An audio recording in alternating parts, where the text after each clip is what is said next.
திட்டங்களை தொடங்கி வைக்கக்கூடிய நிகழ்ச்சிகள்,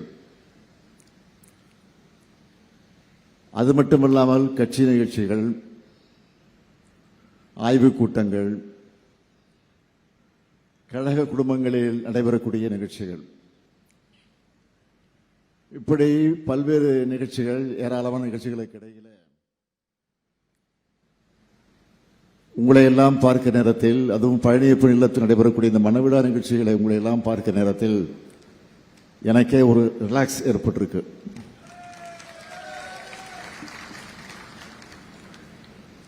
நேற்று முன்தினம்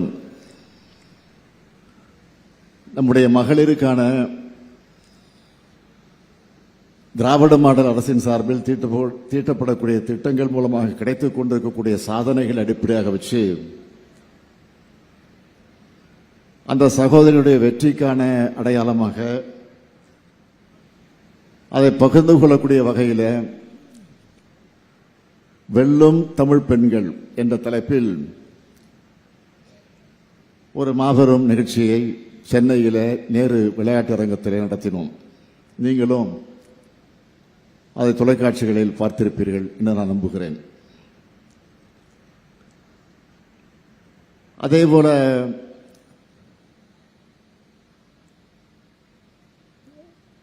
நம்முடைய மகளிருக்கு கலைஞர் பெயரால் வழங்கப்படக்கூடிய மகளிர் உரிமை தொகை, அந்த தொகை 1000 ரூபாய் மாதம் மாதம் நாம் ஆட்சிக்கு வந்ததற்கு பிறகு வழங்கிக் கொண்டிருக்கிறோம். ஆக நேரு விளையாட்டு அரங்கத்தில் நேற்றைய முன்தினம் நடைபெற்ற நிகழ்ச்சி மூலமாக கூடுதலாக 17 லட்சம் சகோதரிகளுக்கு அந்த 1000 ரூபாயை வழங்குகிற நிகழ்ச்சியை தொடங்கி வைத்திருக்கிறேன். ஏற்கனவே மகளிர் அணியினுடைய உரிமை தொகை, கலைஞர் பெயரால் வழங்கப்பட்ட அந்த உரிமை தொகை 1,13,00,000 பேருக்கு வழங்கப்பட்டுக் கொண்டிருந்தது. ஆனால் நேற்று முன்தினம் நடைபெற்ற நிகழ்ச்சி மூலமாக மேலும் கூடுதலாக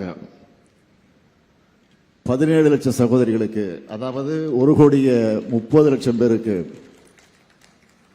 வழங்கக்கூடிய நிலையை உருவாக்கி இருக்கிறோம். இன்னும் கூட சில தகுதியுள்ளவர்கள் விடுபட்டிருந்தால்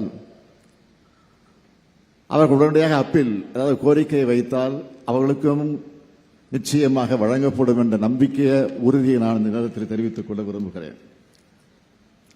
அது மட்டுமல்ல, அது இன்னும் உயரும் என்று கூட சொல்லியிருக்கிறேன். அப்படிப்பட்ட மகிழ்ச்சியான நாளில் தான் இன்னொரு பெருமிதமான செய்தியும் வெளியாச்சு. அதை நீங்க தொலைக்காட்சியில், பத்திரிகைலாம் பார்த்திருப்பீங்க. அதாவது ஒரு நாட்டோட, ஒரு மாநிலத்தோட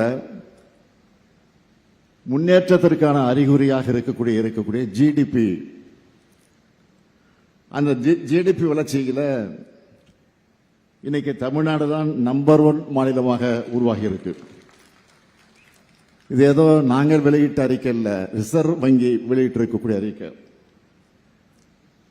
நீங்க நினைச்சு பாருங்க, எவ்வளவோ தடங்கல்கள், எவ்வளவோ சோதனைகள், அந்த சோதனைகள் எல்லாம் தாண்டி இன்றைக்கு சாதனை படைத்திருக்கக்கூடிய ஆட்சிதான் தமிழ்நாட்டில் நடைபெறக்கூடிய திராவிட மாடல் ஆட்சி. இன்னொரு பக்கம் தேர்தல் வேலைகள், அதில் குறிப்பா எஸ்ஆர்ஐ என்ற ஒரு சட்டத்தை கொண்டு வந்து அந்த பணி வேறு நடைபெற்றுக் கொண்டிருக்கிறது. இங்கே கூட நம்முடைய எழுச்சி தலைவர், எழுச்சி தமிழர் நம்முடைய தொல் திருமாவர்கள் பேசுகிற போது குறிப்பிட்டு சொன்னார், இன்றைக்கு இந்த எஸ்ஆர்ஐ பணியிலே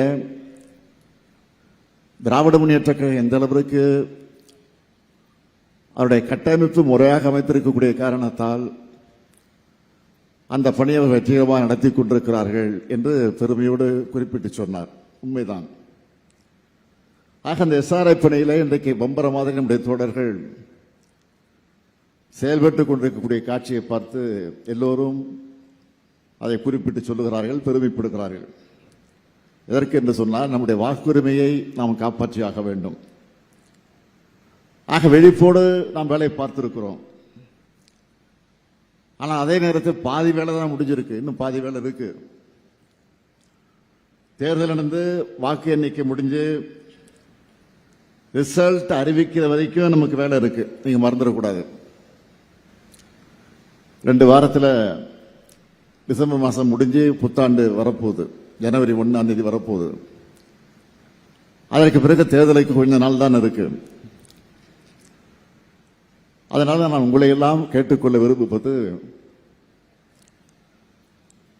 நம்முடைய சாதனைகளை, திட்டங்களை, நாம் ஆற்றக்கூடிய பணிகளை மக்களுக்கு சென்றடைந்திருக்கிறது, மறுக்கல. ஆனால் என்னதான் சென்றடைந்திருந்தாலும் இங்கே நம்முடைய தோல் திருமாவர்கள் குறிப்பிட்டதை போல இன்றைக்கு எதிரிகள் நம்ம வீழ்த்த வேண்டும் என்று நினைக்கக்கூடியவர்கள் எவ்வளவுதான் அந்த பணியில் ஈடுபட்டாலும் அதையெல்லாம் வெற்றி கொண்டு கொண்டிருந்தாலும் ஆமா ஏமாந்து விடக்கூடாது அடிப்படையிலே அவர் குறிப்பிட்டு சொன்னார். உண்மைதான். ஆக நம்முடைய சாதனைகளை, நம்முடைய திட்டங்களை வீடு வீடாக சென்று மக்களிடத்தில் எடுத்துச் சொல்லக்கூடிய அந்த பணிகளில் ஈடுபட்டு அவைகளெல்லாம் வாக்குகளாக மாற்றணும். 7வது முறையாக திராவிட மாடல் ஆட்சி உருவாகி இருக்கிறது என்ற பெருமை நமக்கு வந்தாகணும். தமிழ்நாட்டினுடைய வளர்ச்சியை தொடரணும். அது உங்க இதனுடைய பங்கும் அதில் நிச்சயமாக இருக்க வேண்டும். நம்முடைய பழனி அவர்களை பற்றி நான் சொல்ல வேண்டும் என்று சொன்னால், அவர் முன்னாள் அமைச்சராக இருந்தவர், உங்களுக்கெல்லாம் நன்கு அறிமுகமானவர். அவரை பற்றி நான் அதிகமாக உங்களிடத்தில் எடுத்துச் சொல்ல வேண்டிய அவசியம் இல்லை. காரணம், அவர் ஆற்றக்கூடிய பணிகளால் நீங்கள் அறிந்தவர்கள். என்னை பொறுத்தவரை நான் சொல்ல வேண்டும் என்று சொன்னால், அவர் அதிமுகவில் இருந்தபோது அமைச்சராக பொறுப்பேற்று பணியாற்றிய போது நாங்கள் எல்லாம் எதிர்க்கட்சி வரிசையில் உட்கார்ந்திருப்போம். அவர் ஆளுங்கட்சி வரிசையில், அமைச்சரவையில் வரிசையாக சட்டமன்றத்தில் உட்கார்ந்திருப்பார். அப்படி உட்கார்ந்திருக்கிற போது ஒவ்வொரு டிமாண்ட், ஒவ்வொரு அமைச்சருக்கு அந்த துறையின் சார்பில் அந்த டிமாண்டை சட்டமன்றத்தில் தாக்கல் செய்து அந்த அவையில் அது குறித்து பேசிய சட்டமன்ற உறுப்பினருக்கு பதில் சொல்லக்கூடிய வகையில் ஆளுங்கட்சியினுடைய அமைச்சர் பொறுப்பாக பதில் சொல்லணும். ஆனால் அதிமுகவை சார்ந்தவர்கள் எந்த அமைச்சர்களும் பொறுப்பாக இதுவரையில் பதில் சொன்னதில்லை. ஆனால் ஒரே ஒரு அமைச்சர் பதில் சொன்னார் என்று சொன்னால் அது பழனியப்பனாகத்தான் இருக்கின்றது. அது மட்டும் இல்ல, மற்ற அமைச்சர்கள்லாம் பதில் சொல்லுகிற போது நாங்கள்லாம் பாதிக்கப்பட்ட ஏஞ்சி போய் வெளில போய் உட்காந்துருவோம், லாபியில் போய் உட்காந்துருவோம், இல்லை வீட்டுக்கு கூட போயிடுவோம். ஏன்னா அந்த அளவுக்கு வாய்க்கு வந்தபடியெல்லாம் பேசுவார்கள், ஏசுவார்கள், விமர்சனம் செய்வார்கள். விமர்சனம் செய்யட்டும், வேண்டாம் சொல்லல, குறைகளை சொல்லட்டும், தவறு இல்லை. தனிப்பட்ட முறையில் தாக்கி பேச ஆரம்பித்துருவார்கள். ஆனால் பழனியப்பன் பதில் சொல்கிறார் சொன்னால் நாங்கள் அத்தனை பேரும் சட்டமன்றத்தில் உட்கார்ந்திருப்போம். நான் நம்முடைய சட்டமன்றத்தை சொல்லுவேன், பழனியப்பன் பதில் சொல்ல போறாரு, அதனால நம்ம யாரும் வெளியில் போவானா, உட்காருவோம் நான் சொல்லுவேன். அந்த அளவிற்கு கண்ணியத்தை, ஜனநாயக மாண்போடு பாதுகாத்தவர், காத்தவர் நம்முடைய பழனியப்பன் என்று சொன்னால் அது நிச்சயம் மிகாது. அதனால்தான் அவர் கழகத்தில் சேர்ந்தவுடனே அவரை வரவேற்ற போது நான் சொன்னேன், உங்களிடத்தில் எனக்கு பிடித்தது சட்டமன்றத்தில் யாரையும் விமர்சனம் செய்யாமல் கடமையோடு நீங்கள் அந்த பணியை நிறைவேற்றினீர்கள், அதுதான் எனக்கு ரொம்ப பிடிக்கும் சொன்ன, வெளிப்படையாக சொன்னேன். அதைத்தான் இன்றைக்கு அவர் கட்சியில் சேர்ந்ததற்கு பிறகு கழக தோழகத்திலே, பொதுமக்களிடத்திலே, கட்சி நிர்வாகிகளிடத்திலே இன்றைக்கு அந்த முறையை கடைபிடித்து வருகிறார் என்பதை பார்க்கும்போது உள்ளபடி நான் பெருமைப்படுகிறேன், மகிழ்ச்சி அடைகிறேன். அவருடைய இல்ல திருமணத்தில் நடைபெறக்கூடிய இந்த மணவிழா நிகழ்ச்சியில் கலந்து கொண்ட நேரத்தில் நான் பெருமைப்படுகிறேன்.